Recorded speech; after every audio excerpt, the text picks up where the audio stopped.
Scott. Oh, yeah. All right, guys. If you want to come on in and get seated, we'll get started.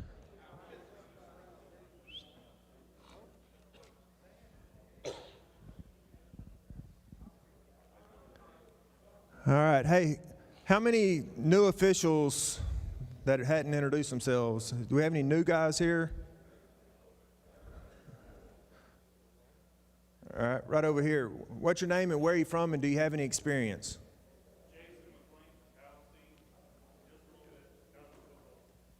All right, Jason McLean from Palestine, welcome. Right here? No experience, right? I know you were my chains. All right. Welcome. Any others? All right, guys, welcome. Proud you guys are here. All right. Hey, we've got 121 officials ready to go through Tasso. That's 27 more than last time we were here, so that's good. Good job. I know a lot of y'all had a lot of working to do to get it going. Thank you for working hard and getting that taken care of for us. I know it's not a normal year, but thank y'all for getting in there and doing the clinic and watching it 4 times and all of that you had to do to get Tasso happy. So thank you guys for that. Hey, just wanted to let you know, even if you're not a new official, we've got, it's called new members training in here. I just sat in on it. There's some great stuff that's talked about in there. So I would encourage, if you can get here at 5:30 and want to just sit in there, it's good information. Scotty does a great job with those new guys, just really breaking down rules for them. And it's something good. I mean, I was just sitting there and it reminded me of a few things that to have on my mind as we go out and work. So if you're not a first-year official, if you're a 10th-year official and you want some touching up and some sharpening, come to our new members training. It's really good for you. So I want to thank Scotty for that, and he's going to be coming up and giving the presentation later, so thanks, Scotty. All right, Jeremy, you have any? All right. Hey, just check Arbiter. Make sure you have all your block dates and limits in there, and if you're assigned, make sure you go accept that. And make sure that you talk to your other co-officials. If you're not a new member, or even if you are a new member, their phone. Make sure you publish your phone number. There's some guys that I was trying to get hold of for chain crew that I couldn't get a hold of because their phone number wasn't in there. They said they put it in there, but you have to publish it over there that everybody can see it. So make sure if you're an arbiter that you publish your phone number so others can get a hold of you and see where you're at and what's going on. But call those guys, text them, make sure that they're going to be there. And that way, if they're not, they may have not have let Jeremy know, and that way Jeremy can find out and get some replacement in there for you so you don't have to two-man it. All right. Let's see. Is Mike in here? All right. Hey, at the end of the night, the rule books are back there. Just let Mr. Cummings know that you're picking up a book, and he'll get your book, and then hopefully by the end we'll have any more cards that's come in from Tasso. We'll have them over here on this bench back here in the back.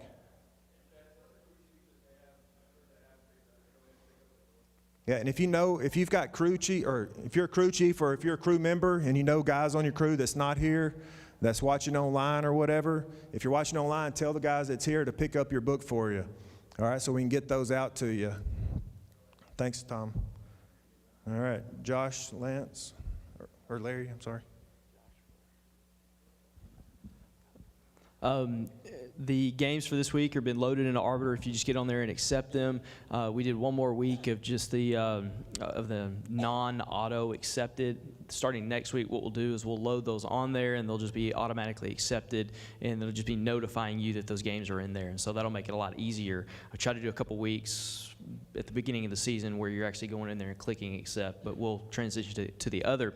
So that's loaded. Also film, we're sending emails out to coaches trying to remind them to get film to us. We only had 3 films returned this past week, and so they've been shared with the crews and everything. But we are in the process of trying to get these coaches to send that in, and I know they're focused on a lot of other stuff than giving officials film right now. But just want to let you know we are trying to do that. Larry, that's all I got tonight. Thanks, Josh. I just have a couple things too.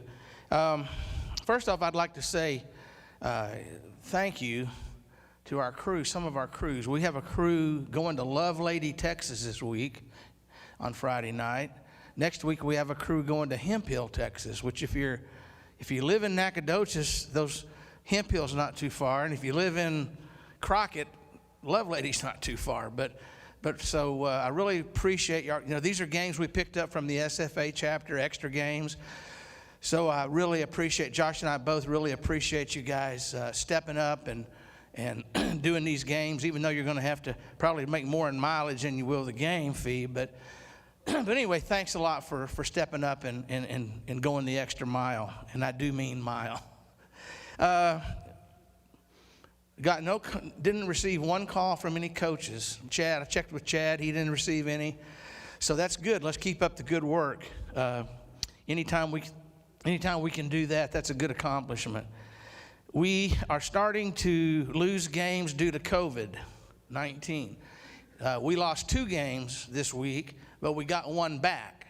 So I don't know how, because I read the letter from the superintendent of this one school, and I was in touch with the coaches yesterday, and at one time it was a no-go, and then all of a sudden about 5 o'clock yesterday afternoon, I got a text or an email from both of them saying, we're going to play. So I didn't ask any questions. I confirmed it again this morning that they are going to play. So, and that game is Richard King's crew, and it's going to be played in Mount Pleasant, Texas. So that's on Arbiter. Everything's on Arbiter there. The Commerce chapters lost a game due to COVID. I don't know about the SFA, but I have a feeling that we're not the only 2 chapters in the state that have lost games due to COVID. So, this is something I think most of us expected. It's like coming to fruition. So let's just pray that maybe we can get a handle on it and then finish the season, get through the season. So, but anyway, if you do lose a game, and if something comes in, we'll try to make it up to you, but there's no guarantee.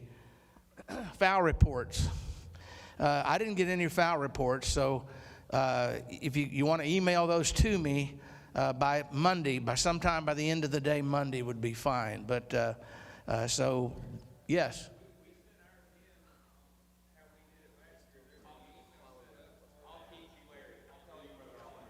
Okay. Okay, so I'll have those. Stephen's going to help me on that. Also, I'll be sending out, I know Greg did this, I'll be sending out the UIL evaluations to your crew chiefs. And we only got 1 this week. And, and what it is for you guys that don't know or haven't received any, the coaches can evaluate your crew. And it's a very, I don't know, they give you an A or a B plus or a C or whatever. And I think it's a tool you can use, but you got to take it with a grain of salt, because you got to remember who's doing the evaluation. Coaches. And a lot of times those, they might say you're out of position, or they might say you did this or did that. Most of the time, they don't know what the proper position is or where you should have been or whatever. But they are a good tool to, for the crew chief to pass along to the crew. If you get an A and the guy says you did a good job, well, just say, hey, we did a pretty good job. So let's just keep doing what we're doing. So anyway, hopefully we'll be getting those on a weekly basis. Usually they come in Saturday to Monday. So didn't get any more today. So probably this 1 is all we're going to get. So you crew chiefs, be looking for those, and I share them. I always used to share it with my crew, and we'd talk about it, and then we'd go on. So. But anyway, that's all I got to say. Good job this week. Let's do a good job this coming week. Hey, if you get online, our website, where to send in those foul reports, say it, Stephen.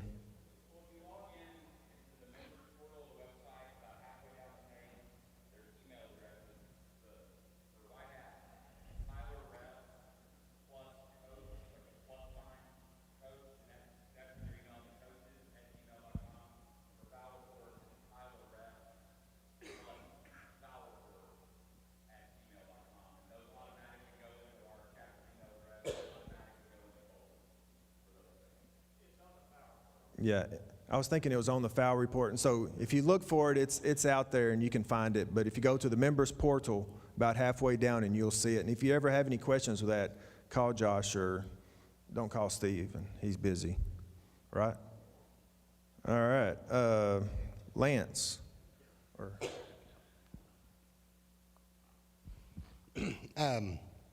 Just to update, because I've had some phone calls and texts that you guys haven't received your films from Friday night. As of yesterday, we had only received 3 films total, okay?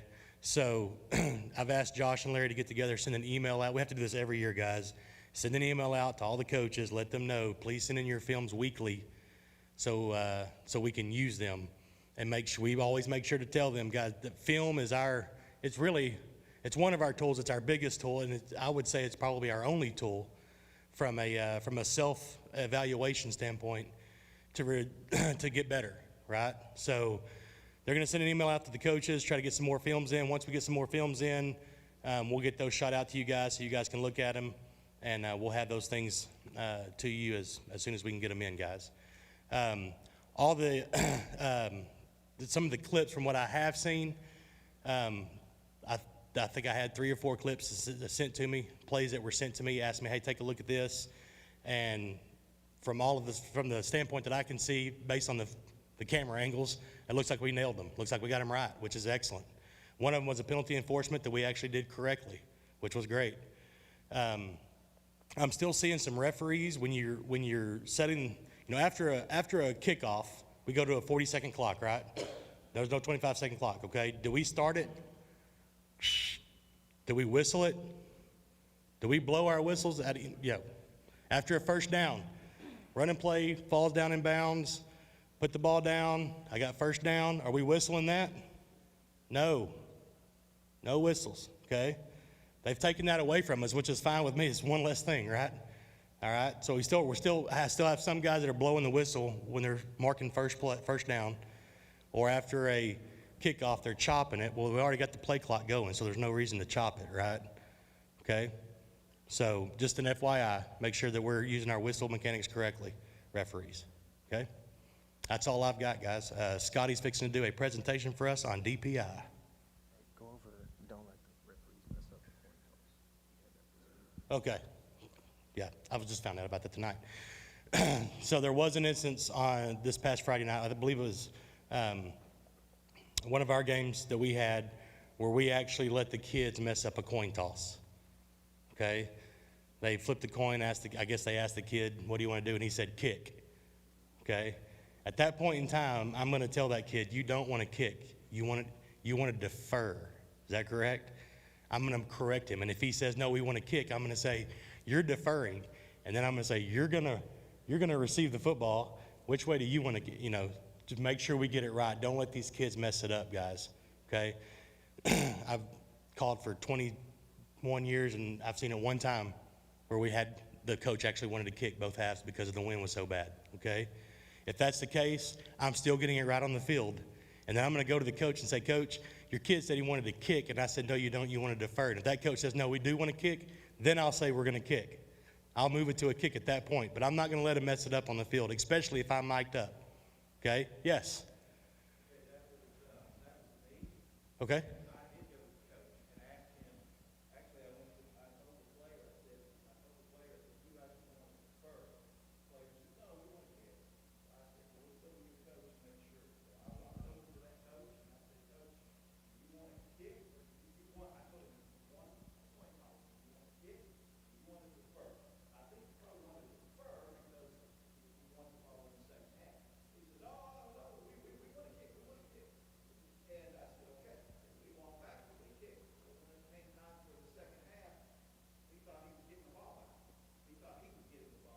Mm-hmm. And that wasn't the case. So I tried to explain to him that he wanted to defer, but he was a first-year coach, had never coached before, and so I assumed that's the mistake. Right. But I tried to correct the mistake, but he wouldn't listen to me. I guess he conveniently left that part of the conversation out when he called in, I guess, to talk about it. If that does happen, guys, if you get in that situation, which, you know, it's probably going to be a very young coach that's doing it when something like that happens, but if you get in that situation, you need to just make clear to that coach, if you are electing to kick, you will not get this football in the second half. Do you understand that? Yeah. He didn't coach, yeah. First varsity football game for him to coach, yeah. But he conveniently left the part out where you said that, by the way. So, yeah.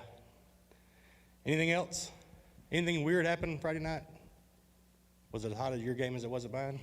All right, Scotty, where you at? Here you go. You got that. All right, we're going to talk about pass interference. We're going to keep it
moment the ball is snapped, Stephen, and the defense,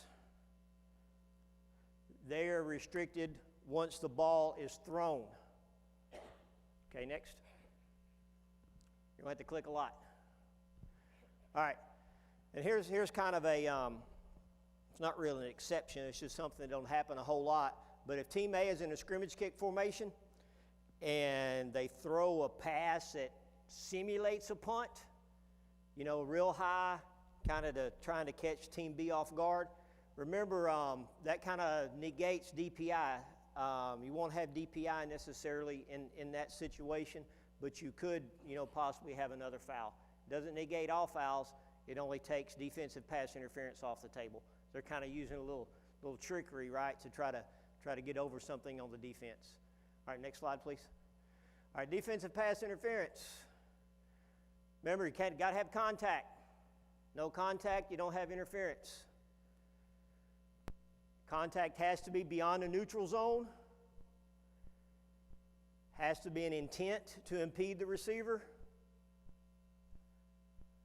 Again, has to be obvious. Okay. The forward pass has to be catchable beyond the neutral zone. Hey, now we have it. Okay, you must have all 5 of these in order to have defensive pass interference. Contact, legal forward pass beyond the neutral zone, an intent to impede the receiver. The intent's obvious, pass has to be catchable. If you don't check all 5 of those boxes, you do not have defensive pass interference. Okay?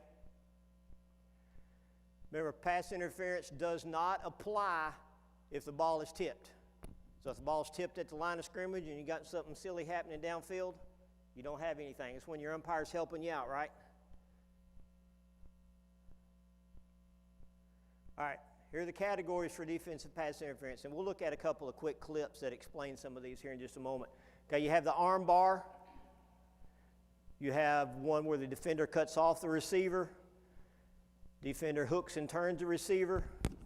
Defender simply isn't playing the ball, plays through, early contact, goes through the player's back, runs over the top of them there, or an obviously hold type situation where they grab and restrict the receiver. All right, this is an example of not playing the ball. Oh, I don't know what happened there, Stephen. It went away.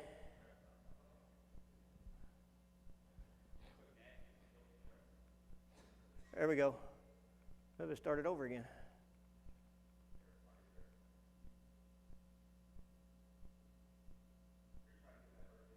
Yeah.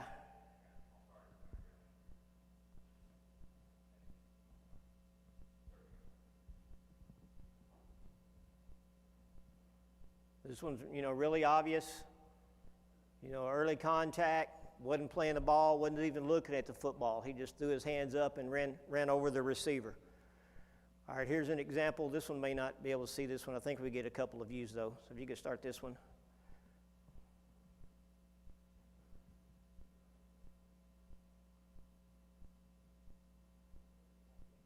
It's old school film here, right? See, he grabs him just enough.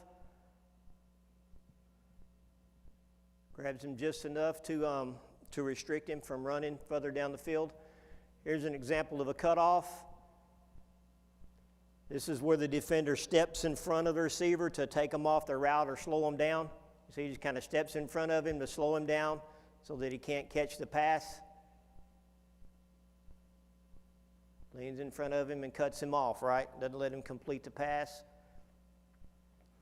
All right, here's an example of a hook and turn. You'll see it better from the other angle. Grabs him just enough to turn him away from catching the football. Your back judge is probably going to have the only view of that one right there worth anything.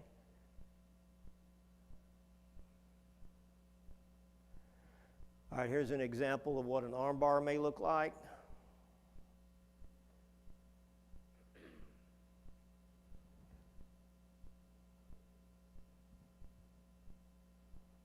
You get a different view here in just a second.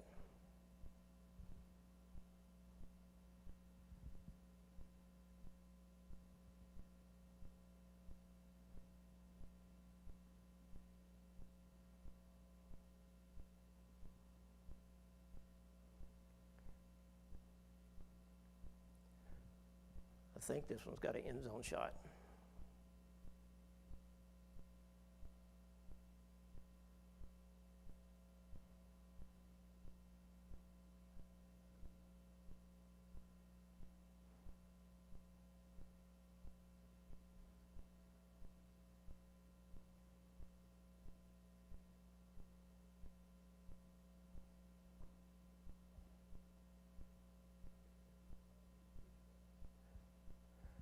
All right, you can see it here. See how he holds his arm out in front of him just enough to slow him down? All right, now here's one. I had to put one in a little bit of, maybe for something for you to think about. Decide whether this one is pass interference or not.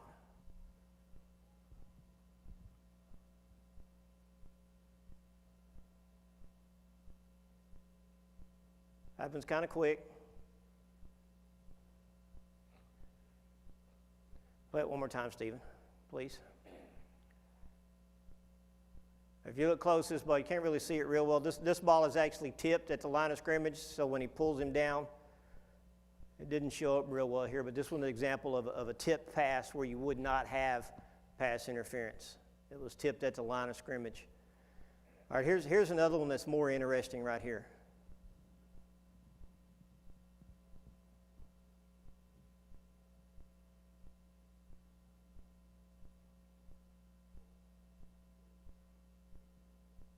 You have pass interference? Let's play it one more time, Stephen. Now watch what the quarterback does.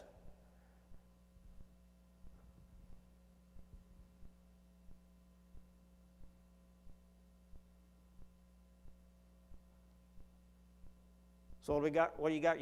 You got pass interference there or not?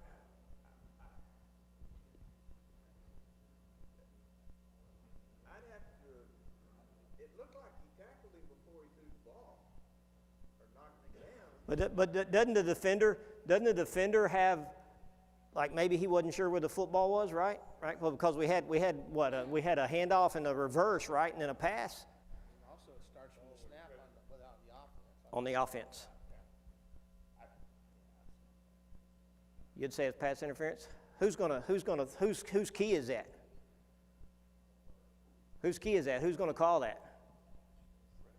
The referee? Referee having pass interference? I don't know. I don't know. Play it one more time, then we'll move on. Just something to think about. Maybe talk about it with your crew. I think I'd have a hard time calling that.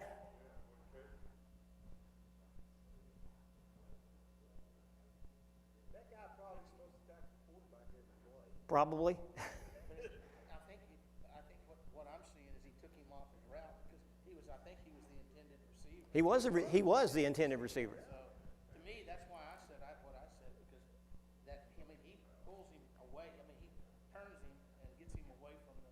But because he started with the football, it's still reasonable to think that he may have the football? And I think he hit him before the pass was even thrown. I don't know. I don't know what the right call is there. I just thought it was interesting. Food for thought. All right, offensive pass interference. Offensive players, they can do wrong as well. All right, it's the offensive player's responsibility to avoid the defender. Okay? Offense can't initiate the contact and then hang it on the defense. They have to avoid the defender. The contact must be beyond the neutral zone. Again, the pass has to be catchable.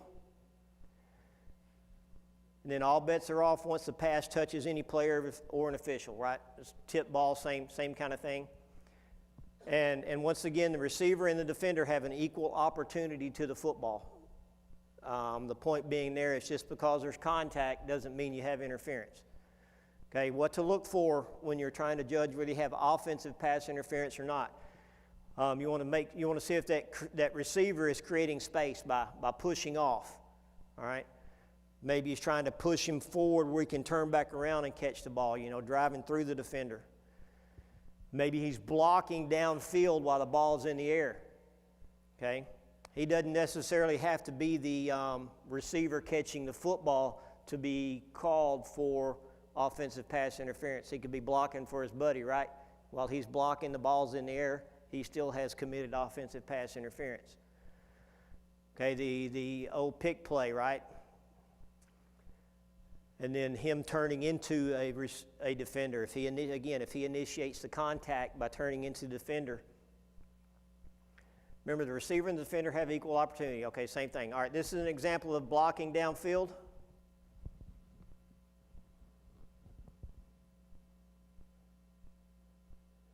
You just had that one little block right there. Pause. Play it one more time, Stephen. Look there at the bottom of your screen. He creates just enough of pause. Just enough right there at the bottom. Just enough contact while that ball's in the air to slow that guy down and give that receiver an extra, 5 to 7 yards.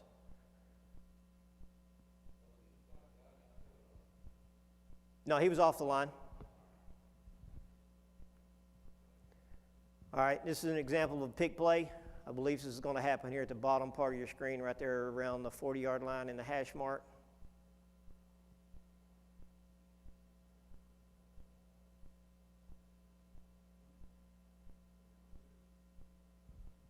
He just holds him up, keeps the defender from drifting out and covering the guy, putting his player wide open. Oops, I went too far. All right.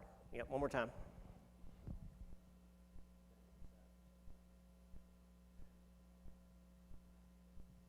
Right there is a contact. All right. What's not pass interference? Either way, DPI or OPI. Slight or incidental contact. Their feet getting tangled up. We see it all the time. They're running down the field, their feet get tangled up, both of them go down to the ground, one side screaming pass interference, the other side's clapping their hands because it was a good play, right? Okay, if the pass was uncatchable, it's not pass interference. Sometimes you have to get help from co-official to determine whether the pass was catchable or not. Don't be afraid to go to your wing if you're a back judge, or go to the back judge if you're a wing to get help on whether it was catchable or not. Blocking downfield is not pass interference if the pass is legally grounded. So that'll cause us to wipe off a pass interference. Lineman blocking down beyond the neutral zone if it's an overthrown screen pass, not pass interference. All right, questions, comments, concerns?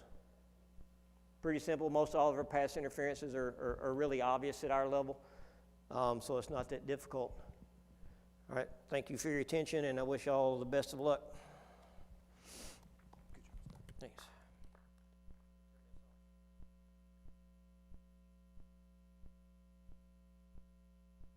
All right. Hello? I'm not. Hello? Hello?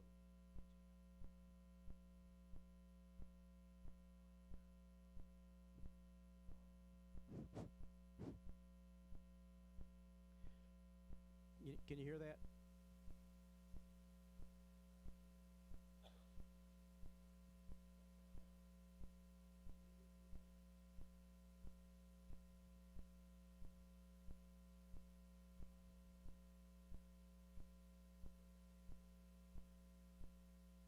Can you hear it okay? There you go.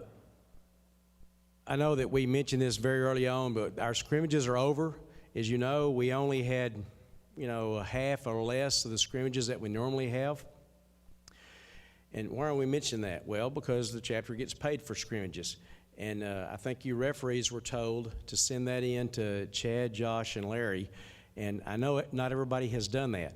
So if you were the referee at a scrimmage, and I think on most of those, we were only able to send about one crew, so going to be a little accountability there on you guys. Please send the length of that scrimmage, where you were at, who was with you, send that in to one of these guys up here, and they'll get it to me, because it's time to build those schools. And this may surprise you or not, but it's been December or January when we've been able to collect for a scrimmage that we held in August. So it's a lot of work on our part to get that done, because generally we sometimes just have to bypass the coach after 10 or 12 times and go to the administration and get paid. So the quicker we get that from you guys, the quicker we can get the money into the chapter. As you know, we weren't allowed to have a clinic this year, even though we will receive some compensation from TASO for you guys that did sign up for that. It's not going to be nearly what we would have when we sponsor our own clinic. So every dollar counts. Early this week, I received a few more cards from TASO. If you didn't get your card, some of you I know ask about that. They're back there on that bench. Again, if you're on a crew and none of those guys are here, take them all and distribute them to your crew. And if you have any questions about that, now listen, guys, those lists are turned in. TASO has you. If you don't get one, I don't know the answer to that. Because it's funny, we got some cards. I didn't even put them out this time, but we got cards from people I don't even know. I have heard their name, but I've never met them. They never came to the Tyler chapter, so sometimes that gets crossways. But if you didn't get one, it's probably not the end of the world, but they're probably not going to set up that print thing to print you one. So probably not. If you have any questions about that or the scrimmages, and if you're the referee there, please handle that, because we really do need to get that rolling so they can pay us. And they always like to pay that before the first of the year, because sometimes that's a fiscal year thing for them as well. Yeah, thanks, Mike. Any other comments or questions from anything? How do you get on Huddle?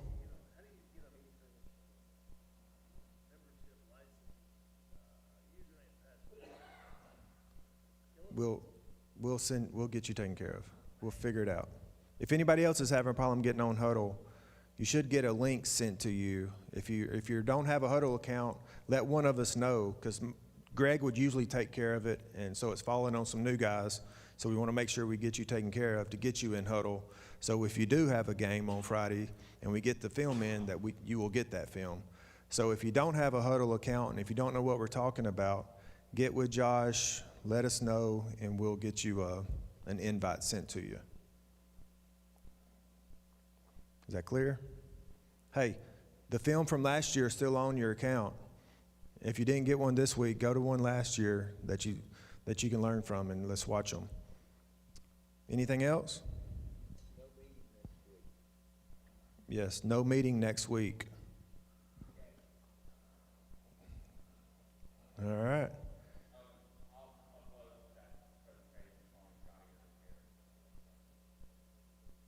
So the presentation that Scotty just used, if it's all right with Scotty, we're going to upload it and have it under our training on our website, tylerfs.org. That'll get you taken care of, so you can read through that. That was a good little quick PowerPoint to refresh your memory on those. Anything else? No? All right. Well, I guess we're adjourned. Thank you, guys.